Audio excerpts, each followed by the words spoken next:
time. How about those four kiddos, though? Being able to get down on that field, what they're going to experience, incredible.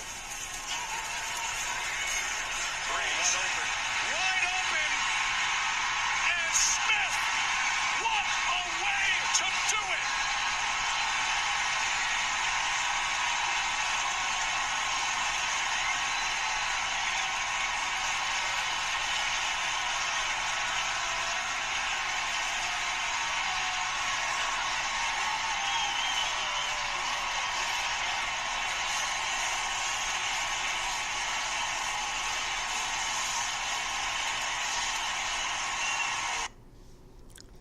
Well, welcome back, everybody. This is week 6 coming up here now. I missed week 4's breakdown because another busy week for me. Life hits you when you don't want it to. And last Thursday just happened to be a busy day. So, we're going to continue on this week with week 6. And week 5 had a lot of storylines for us. But we're going to start off with this one. Drew Brees. Broke the record for most yards in NFL history, most passing yards, that is, in NFL history. What a great player, what a great career. For a guy that was drafted in the second round by the Chargers, and many of you probably think in the second round. Why was he drafted in the second round? It's because LaDainian Tomlinson was drafted in the first by the same team. And then to be taken out for Phillip Rivers and let go. And then going to Nick Saban and the Dolphins before getting rejected by them because of a shoulder injury. He goes to the Saints. Wins a Super Bowl with the Saints, and the rest is history. His career, he has had a very successful career, and I would arguably say he's better than Tom Brady. I firmly believe that he's better than Tom Brady as a talent. That's a fact. And I don't want to hear, but Tom Brady has 5 rings. That's irrelevant when it comes to talent. Because Tom Brady wouldn't have those 5 rings if he didn't have the defense that he had. That's a fact. He wouldn't. If he didn't have the coach, he wouldn't have it. If he didn't have the defense, he wouldn't have those rings. You can argue that all you want to. Tom Brady's great. I'm not disputing that. But Drew Brees is better. Maybe not greater, but better. That's a fact. And where would I rank? I mean, if you're wondering where I'd rank Drew Brees, he's probably 3rd in the league, behind Carson Wentz at 2 and Aaron Rodgers at 1. But Carson Wentz isn't that successful right now. So what? Talent-wise, he's better than most of the quarterbacks in the league. And Patrick Mahomes, I've only seen 6 games. I need to see more. But Drew Brees has proven throughout his career that he's better than everyone, the majority of the quarterbacks in this league. Maybe not greater with 1 Super Bowl victory. But he is a Hall of Famer. And in my opinion, he's a first ballot Hall of Famer before Tom Brady should be considered as such. That, to me, is the truth. And Tom Brady's okay. Aaron Rodgers is the greatest talent I've ever seen, but Drew Brees is pretty close to Aaron Rodgers. And Monday night proved that he just separated. Larger gap between him and Brady now. But that leads me to another discussion, and we know how great Drew Brees is. But it leads you to a discussion that has been an epidemic around the league, which is the roughing the passing calls. And I'm infuriated with them. And I'm infuriated with the media's coverage of these calls. Extremely infuriated. And here's why. You get people out here on FS1 and ESPN saying defensive players should learn how to play the game. What? These guys get paid for a living to play football.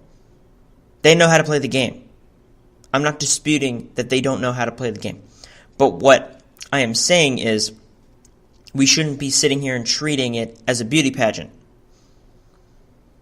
Quarterbacks should not be treated like they are in this league.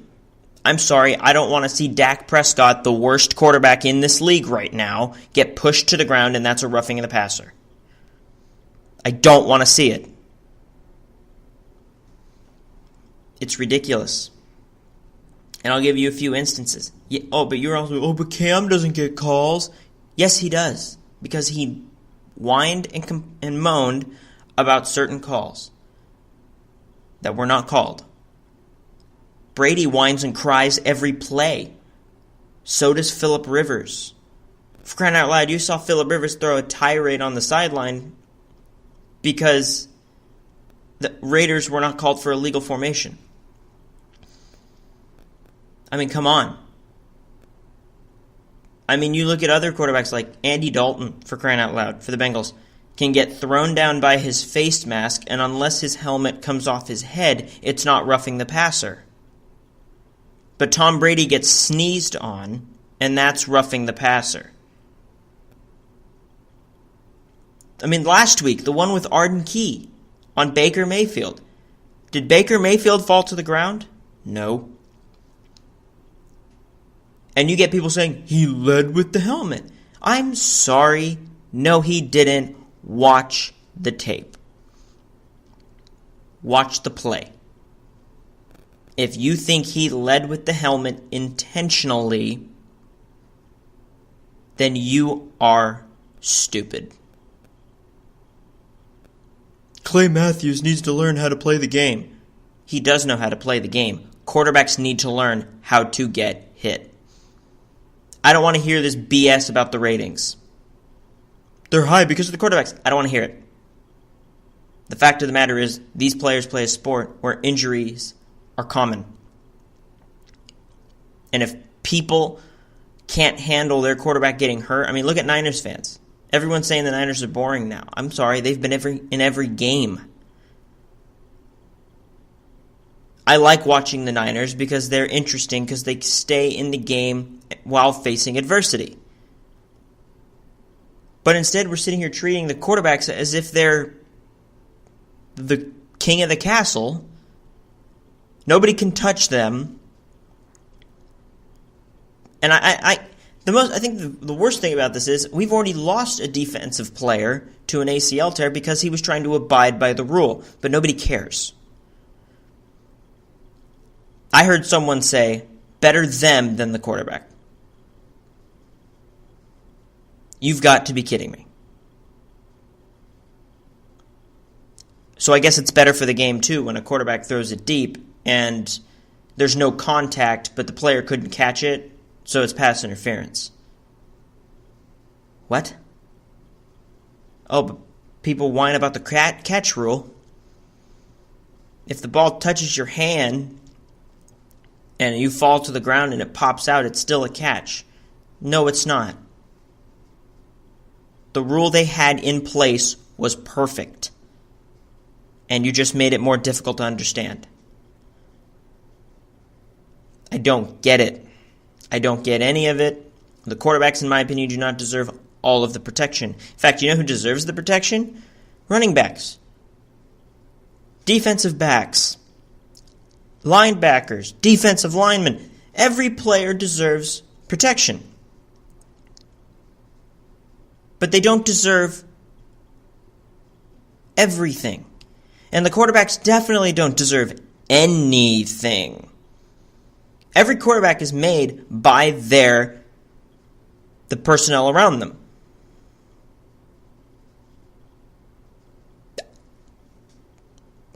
Tell me I'm wrong. You can sit here and say Tom Brady is by himself. No, he's not. The only reason he ever won Super Bowls was because of his defenses.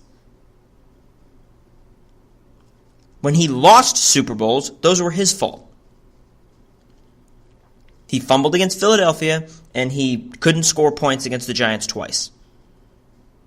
I don't want to hear any arguments about why it's Bill Belichick's fault they didn't win those, because it wasn't. Bill Belichick did his job. In Super Bowl 52, you can say Bill Belichick didn't do his job with that defense. But the fact of the matter is, he did his best with what he could. and so did the Eagles at that point in time. It's not like either defense was playing well. So I don't want to hear it. If Tom Brady gets hit, so what? I mean, for crying out loud, you had people at the end of Super Bowl 52 crying and whining that Tom Brady got hit by Fletcher Cox. Stop crying. You lost. That was not roughing the passer. I don't care if you didn't want to see the Eagles win. I don't care if you think the fans didn't want to see the Eagles win. They wanted to see quote-unquote greatness. But when you count half of the Super Bowls the Patriots have won, they've cheated. Spygate, Deflategate, name it. I hate these rules that are benefiting the quarterbacks. And not all of them. They're only benefiting the top 10. And most of them don't even need it because they're so athletic they can avoid it. This is why, and I'll get to it later, the Cowboys-Texans game on Sunday night was the best game of the weekend. They actually let the quarterbacks get hit, and it wasn't like we were watching two studs either. We were watching a bum and a potential star.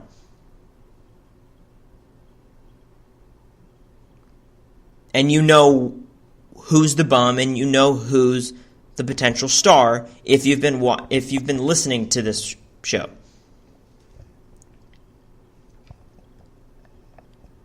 I'm done. This is ridiculous. It's borderline BS. And when defense can start getting calls, and it can start actually playing what they are being paid for, maybe then the league will be to its elite standard. Right now it's great. It's not elite, but it's still 10 times as great as the next sport. So I don't want to hear it. I don't want to hear people complaining that their quarterback got hit. I don't want to hear any of that. But if you want to complain about it, then be a fan of a team who doesn't get the call because their quarterback is not noteworthy or isn't on a noteworthy team. Be one of those. Don't be a Tom Brady fan.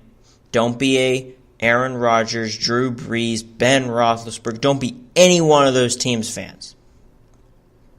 Don't even be a Cowboy fan. If you're going to be a Cowboy fan and come up here and complain that roughing the passer isn't called on your guy, I don't care because he's a bum. I don't care. And you get the calls, so stop whining. I'm done. It's idiotic. There are a lot of rules the league could have fixed this year. But instead they decided they were going to add targeting. And they also decided that they were going to protect the quarterbacks and limit what everybody else could do. That's my thoughts on that. I'm just done with the rules. It's BS. It's stupid. But anyway, we're going to move on.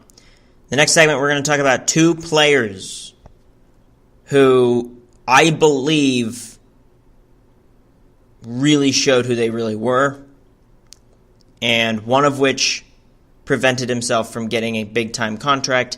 The other conducted an interview that was a complete and utter joke. Stay tuned.